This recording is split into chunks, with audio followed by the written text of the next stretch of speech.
Fala, meu amigo, minha amiga, seja muito bem-vinda a mais um vídeo aqui do canal. Se você está depositando seu tempo e a sua atenção aqui, eu sinto uma responsabilidade muito grande sobre isso, tá? Então, o compromisso que eu tenho com você sempre será com a qualidade da informação que eu vou te passar aqui nesses vídeos e nesse canal, fechou?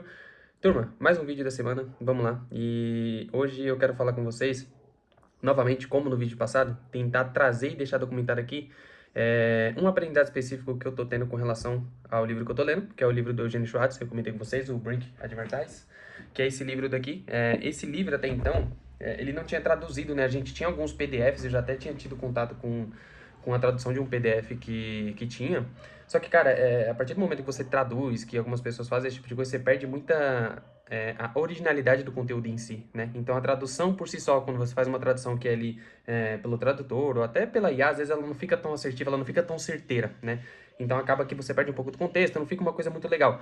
Mas dá pra você entender bastante coisa, tá? Então, eu já tinha tido contato com o livro traduzido, porém, agora que a H1 lançou o livro, eu comprei o livro e eu tô relendo ele com muito mais atenção, considerando alguns outros pontos que eu não tinha, que eu não considerava quando eu li a primeira versão em tradução, sabe? Então hoje eu tenho uma metodologia de estudo que é muito mais eficiente, eu consigo ter uma fixação de conteúdo e uma capacidade de aplicar muito melhor do que eu tinha, literalmente pelo fato de fazer e de melhorando, né? Então hoje eu estou relendo o livro, com um pouco mais de trabalho, com um pouco mais de atenção, e cara, eu tô tentando extrair o máximo de aprendizado possível, porque esse daqui é uma escola, sabe? É um livro extremamente importante, é um livro muito bom. Se você é copywriter, é obrigatório que você leia esse tipo de conteúdo.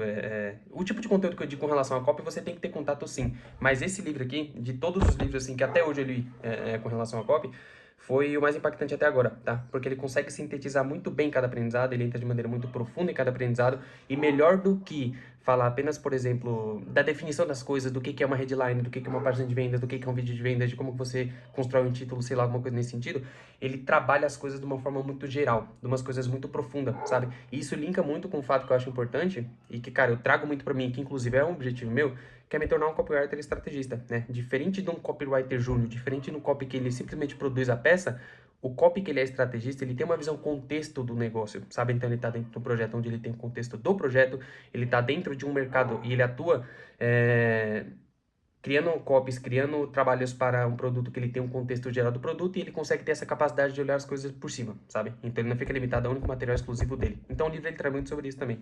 Ele fala que é muito importante você fazer uma boa pesquisa, você pesquisar muito sobre o seu produto, sobre os seus concorrentes, para que você consiga ter mecanismos, ideias e informações para trabalhar no seu, para tornar, sei lá, a sua oferta um pouco diferente, tá?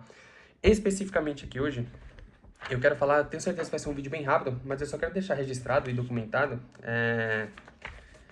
essa parte que ele fala aqui, que inclusive vou até mostrar para vocês, que foi uma parte tão interessante que eu fiz bastante anotação, né? Aqui, basicamente, para contextualizar e para ficar o mais claro possível, para ficar um vídeo bem didático, eu já falei em outros vídeos, só que possa que você não tenha visto. Eu baseei as minhas anotações mais ou menos assim. Na parte amarela, eu costumo documentar e tentar deixar marcado algum aprendizado legal que eu tive. Então, sei lá, eu vi isso daqui, eu achei interessante, vou deixar isso daqui documentado. É uma informação útil, sabe? É uma coisa que eu não tinha tido contato até então, é uma coisa que chamou minha atenção e eu costumo deixar marcado. Em preto, quando eu tiver, por exemplo, rabiscado com uma caneta preta, significa que eu tive, sei lá, alguma informação com raciocínio que eu quero deixar registrado perante essa anotação aqui, tá? Verde é alguma coisa que tem um teor de importância um pouco maior, sabe? Então, eu literalmente uso a diferença de cores para definir a importância daquele aprendizado que eu tive. Geralmente, o verde é alguma coisa que eu tive um contato que eu achei muito interessante e que é muito aplicável numa coisa que eu tô fazendo agora. Então, por exemplo, é alguma coisa que tem relação com anúncio e eu vou produzir um anúncio nessa semana. Então, coloco em verde porque é uma coisa que eu vou voltar quando eu for produzir um anúncio e eu vou pegar de contexto isso daqui que eu acabei de estudar para fazer uma produção de anúncio um pouco melhor, tá? E aí tem as anotações em vermelho, que é uma coisa extremamente urgente, é uma coisa que eu preciso consultar agora e de alguma forma preciso aplicar agora, hoje no meu dia. E então eu costumo separar a categoria de cores por níveis de importância e níveis de aplicações, tá? Mas vamos lá, para voltar para o contexto do vídeo. Quero falar aqui hoje, tem uma parte do livro que ele fala sobre como que você trabalha a sua criatividade, né? Ele fala que existem 3 níveis, entre aspas, de criatividade, 3 níveis de você desenvolver, por exemplo, uma headline. Vamos pautar na headline, que fica mais fácil que a gente pautar numa estrutura geral de copy. Mas existem 3 formas, por exemplo, de você criar um anúncio ou uma headline ou qualquer tipo de material de copy que você vai desenvolver. Mas vamos tratar de headline. O primeiro nível, eu deixei anotado aqui para não perder, porque o livro está bem extenso. O primeiro nível é você olhar para um material que você precisa desenvolver, então você olhar para uma headline e o questionamento que você tem perante aquela atividade que você vai fazer é um modelo de substituição, que é o quê? É você como copy, você precisa fazer headline. Você vai abrir um documento de materiais, de copies, de headlines, de anúncios que você já produziu e você vai literalmente tentar replicar um modelo que você já fez, tá? E isso é uma tentação muito grande, por mais que eu esteja há pouco tempo no mercado como copy. E quando eu digo pouco tempo, digo pouco tempo relacionado aos projetos que eu fiz parte e tudo mais, esse tipo de coisa, é uma tendência muito grande que eu também tenho como copy, como profissional, de tentar olhar algum documento, de tentar olhar alguma copy que eu já escrevi e tentar extrair alguma coisa dali, sabe? Então, cara, eu fiz um título, eu fiz um anúncio que foi um anúncio muito bom, que ele vendeu bastante, ele trouxe um resultado bacana pra gente. Então, eu vou pegar ele como modelo aqui, vou tentar usar a mesma estrutura, vou tentar aproveitar alguma coisa, porque eu acho que vai aumentar a probabilidade de eu ter resultado nesse outro produto. E é muito lógico você ter um pouco desse raciocínio. Isso é muito interessante e, de fato, parece ser muito útil, né? E às vezes é muito útil. A depender do contexto, a depender do produto, se for um produto que tenha relação com o que você vai escrever, se for um mercado muito parecido, uma coisa muito semelhante, faz sentido. O problema é quando você pega de contexto, você pega como referência alguma coisa que você desenvolveu, que é para um mercado, para um público, e um produto totalmente diferente. Então as coisas, elas tendem a não funcionar quando você faz isso, sabe? Então o Eugênio, ele fala que é uma tendência muito grande que todo copy tem, e é uma coisa que todo copy leva em consideração quando ele vai desenvolver um material de copy, é ele pensar no modelo mental de substituição. Então, como que eu pego alguma coisa que eu já fiz e como que eu tento reaproveitar isso daqui para que eu faça um bom título, para que aumente a probabilidade de eu ter resultado. Essa é a primeira maneira, e que ele considera que é uma maneira errada, e que ele manda você eliminar do seu repertório mental, de você desenvolver qualquer tipo de atividade que seja nessa categoria de substituição, de você tentar reaproveitar. O segundo cara, que é uma coisa que puta que pariu, eu fiz muito isso. Isso eu fiz muito, muito mesmo.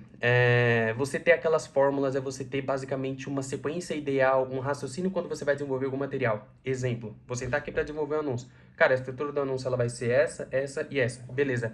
Em cada estrutura, no gancho, eu vou desenvolver o gancho que seja nesse ângulo. Ok, o corpo eu vou usar essas afirmações, eu vou usar essa estrutura porque tende a funcionar. Ok, e no CTA eu vou fazer um CTA que vai ser literalmente pautado, apontado para esse ângulo específico. Ok, você pautou todo o seu material, todo o trabalho que você fez em uma estrutura que literalmente segue uma sequência correta na sua cabeça, sabe? Então você viu algum conteúdo, você viu alguém falando sobre a sequência que você tem que usar para desenvolver alguma coisa, e a base para que você desenvolver seu material como copy, seu trabalho como copy, foi uma fórmula, foi uma estrutura que é pré-pronta, sabe? E o Eugênio também ele condena isso, porque ele fala que você fica literalmente muito limitado ao tipo de coisa que você vai desenvolver. Então, se tem uma coisa que o copy ele tem muito aflorado, e quanto mais o tempo passa, melhor profissional você se torna, melhor copywriter você se torna, e que o copy ele consegue desenvolver muito bem, é a criatividade, né? Porque a criatividade ela não é nada mais, nada menos do que um elemento de diferenciação. O que é uma coisa criativa? Uma coisa que até então nunca foi vista, uma coisa que até então ninguém nunca puxou alguma coisa nesse ângulo específico. Você foi criativo. Você teve alguma ideia, você reuniu algumas informações que aquilo te permitiu ter uma ideia diferente do que todo mundo já está acostumado a ver, sabe? Então ele fala que o copy, ele tem informação e ele deveria ter um trabalho muito bom de ser, entre aspas, criativo, porque ele reúne muitas informações, ele faz uma pesquisa de mercado, ele faz uma pesquisa de produto, ele faz uma pesquisa muito detalhada do público, e tudo isso traz informações para ele. Então ele tem material, ele tem capacidade para desenvolver um anúncio que não seja uma coisa tão padrão, que não seja uma coisa que venha de fórmula, que não seja uma coisa que você precisa desenvolver tão rápido, sabe? Você tem informação, você tem capacidade para desenvolver uma coisa criativa, sabe? Então ele fala que você literalmente pautar as coisas com base em fórmula é legal porque você consegue ter um direcionamento muito bom, sabe? Mas não é uma coisa que talvez seja legal você fazer sempre, porque você perde uma das maiores habilidades, uma das maiores oportunidades que o copy tem, que é de explorar esse lado um pouco mais criativo seu, porque você tem a capacidade, você tem repertório para fazer isso. Se você for um copywriter correto, fizer uma boa pesquisa, trabalha muito bem os seus concorrentes e todo esse tipo de coisa, tá? Ou seja, esse segundo nível ele também considera errado. O primeiro é a substituição, que ele considera errado. O segundo, ele considera também errado, que é você usar as coisas como fórmula. Mas é interessante a gente deixar documentado que o errado dele não é que você não deve fazer, você deve literalmente eliminar esse tipo de coisa, e você não deve tentar olhar para alguma coisa que você fez, tentar extrair alguma coisa de boa, ou que você não deve usar uma sequência ou uma fórmula para desenvolver o que você faz. Não é eliminar 100%, mas é olhar essas duas coisas muito mais como uma direção, sabe? Então não como uma definição. Eu vou literalmente sentar aqui e vou fazer as coisas com base em fórmula, com base sequencial. Não, mas é você olhar isso como uma direção. Ok, é ter o pensamento de, ao invés de eu fazer uma coisa muito preto no branco, eu literalmente seguir uma estrutura muito à risca, sem considerar outros fatores que são extremamente importantes, como que eu posso ter uma básica estrutura, uma básica noção de qual que vai ser a estrutura, de qual que vai ser a sequência disso daqui, sem seguir uma fórmula muito pronta, sabe? Mas ter muito mais aquilo como uma referência ligada a uma direção, e não como uma definição certa do que você vai fazer, tá? Enfim, primeiro e segundo já foi. O terceiro que ele considera entre aspas, correto, e que inclusive, eu vou até voltar aqui, puta, eu tirei o marca-texto da página específica, Mas que ele fala que ele considera correto e que é o ideal, que é o quê? Você desenvolver a capacidade de produzir um material único. Cadê? Aqui, que ele chama de o único caminho. Que, cara, é basicamente o seguinte, você tem uma capacidade muito boa de você entender que cada material, cada trabalho que você faz, ele deve partir da base de toda a informação, de tudo que você tem disponível naquele momento. Então você não vai olhar para as coisas que você desenvolveu, você não vai tentar pegar como referência alguma coisa do mercado, você não vai literalmente, sei lá, tentar copiar alguma fórmula, alguma coisa que esteja funcionando.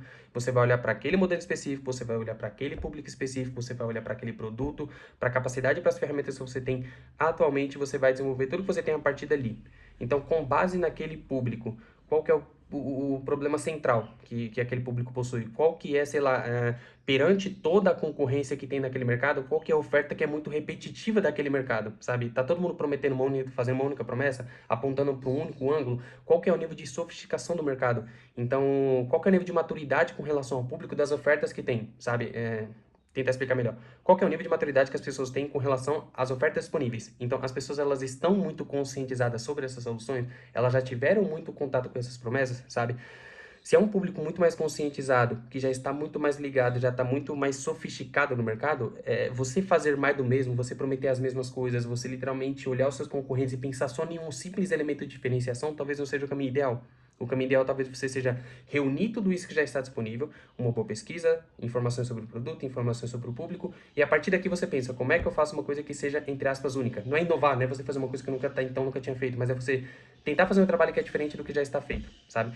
E dificilmente você conseguirá fazer isso, você vai conseguir produzir um trabalho que seja único, uma coisa que vai impactar no mercado, uma coisa que seja diferente de tudo que já está disponível, quando você literalmente tentar fazer as coisas com fórmula, ou quando você tentar fazer o primeiro ponto, que é o que? Você pegar o material que você já desenvolveu, que talvez já esteja saturado, e você só trocar palavra, você só trocar um ângulo, você só trocar alguma coisa que seja muito minúscula, e você não alterar a intenção e a estrutura do todo, sabe?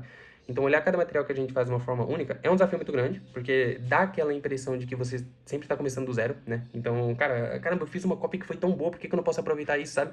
É, mas traz muito um pouco mais dessa responsabilidade e aumenta muito mais a chance de você fazer alguma coisa que seja muito mais personalizada, né? Então, sentar para fazer uma headline, sentar para fazer um anúncio, você olhar com o que você tem disponível, com o que você coletou da sua pesquisa de mercado, do pesquisa do público e tudo, e pensar como que você desenvolve as coisas a partir dali, sem tentar replicar, sem tentar economizar tempo, sabe? Toda essa rapidez e tudo mais, é a melhor coisa a se fazer e acredito eu também que seja a melhor maneira da gente conseguir produzir boas peças de copy e tudo mais, tá? E, cara, isso é muito real, muito real. Ultimamente mesmo, tem pouco mais de uma semana que eu comecei a ler esse livro, 2 semanas mais ou menos, um pouco mais de 2 semanas na verdade, eu comecei a pautar tudo que eu faço, os anúncios que eu vou fazer. Hoje eu estou dentro de um projeto que a gente tem uma demanda muito grande para desenvolver mensagens para grupo, a gente movimenta muito grupo, então tem muita copy para grupo. Eu comecei literalmente a considerar esses pontos assim, eu comecei a aplicar isso na prática, sabe? E, cara, obviamente não é a primeiro momento, na primeira vez que você faz, você não vai conseguir notar uma diferença muito gritante. Então, sei lá, mandei uma mensagem que vendeu 50 mil reais. Eu considerei esses fatores que ele falou aqui, a mensagem vendeu 150 mil reais. Obviamente que não é uma mudança tão gritante, mas você percebe que o público começa a reagir de uma forma diferente, sabe? Então, diferente de eu olhar num grupo do concorrente e ver como que é a comunicação do concorrente, é eu voltar a fazer uma pesquisa um pouco mais no meu público, entender qual é o momento que ele está passando, entender quais são as motivações dele, e aí eu pautar o que eu vou fazer, literalmente nisso daqui, sabe? Então, eu consigo produzir uma headline que seja um pouco mais impactante, que tenha mais relação com o momento que ele está fazendo, eu consigo produzir nele, espelhar um pouco mais, trabalhar um pouco mais a visão, trabalhar um pouco mais os elementos visuais que eu trago na minha copy, pautada nas coisas que ele deseja mesmo. Então, às vezes, o cara ele quer chegar a determinado patamar. Então, eu faço uma headline que tenta, que de alguma forma projeta esse patamar, sabe? Eu faço ele imaginar ele naquele lugar. Então, literalmente, se eu olhasse para o público, para os nossos concorrentes, se fosse no grupo dos nossos concorrentes, nas páginas dos nossos concorrentes, e tentasse pegar alguma coisa de lá, só extrair, fazer alguma substituição, alguma coisa nesse sentido, ou reaproveitar alguma coisa, eu perderia literalmente a oportunidade de olhar para o meu público, entender qual que é a dor, qual que é o desejo dele e trabalhar com base nisso, sabe? Então, todos os dias eu vou fazer um anúncio, todos os dias eu vou fazer uma copy, mensagem para o grupo. Eu sento e agora eu tô tentando pensar em qual que é a forma, não a fórmula, mas a maneira única de eu desenvolver aquilo ali, sabe? Baseado nas pesquisas e em todo o trabalho que eu tenho com relação àquele projeto, aquele público e aquele produto em específico, tá? Então, é isso, tá, time? Hoje foi um vídeo muito mais curto, foi um vídeo um pouco mais direto, geralmente os vídeos aqui tem 30, 40 minutos, mas eu queria deixar documentado porque eu acho que é uma coisa bem prática. Eu acho que se você ainda não leu o livro, de alguma forma isso daqui tá um pouco mais mastigado, então tá um pouco mais prático para você que ainda não tem o livro, não leu um conteúdo, pegar e aplicar isso daqui. E é uma coisa que vem mudando bastante a minha percepção, e eu comecei a aplicar na prática, eu percebi que teve uma mudança assim, começou a fazer um pouco mais de sentido, o público reage de uma forma diferente, as pessoas estão gostando mais, eu estou recebendo um pouco mais de feedbacks positivo com relação a isso, e as coisas estão fazendo um pouco mais de sentido, tá? Então é isso, não sei, talvez no vídeo que vem, da semana que vem, eu ainda mantenha algum conteúdo que seja com relação a esse livro, porque eu tô tentando deixar isso o máximo registrado, porque, obviamente, falando, eu consigo transparecer uma coisa boa pra você, então você tem um conteúdo útil, que é um conteúdo do livro muito foda como esse, mas eu consigo também explicar as coisas, sabe? Então, eu leio, eu absorvo, eu faço as minhas anotações, eu tenho a minha forma de estudar, a metodologia que eu considero legal para estudar aqui, mas eu consigo documentar, eu consigo falar, eu consigo explicar. E isso, obviamente, fortalece ainda mais a probabilidade de eu aumentar esse aprendizado, de eu fixar esse aprendizado e de eu entender de fato as coisas, sabe? Então, é isso. Eu desejo uma semana muito boa para você, uma semana maravilhosa, que você faça bons projetos, que você trabalhe nas suas coisas, que de alguma forma você consiga chegar no final dessa semana concluindo tudo que você se planejou para fazer. Fechou? Até semana que vem e bom dia.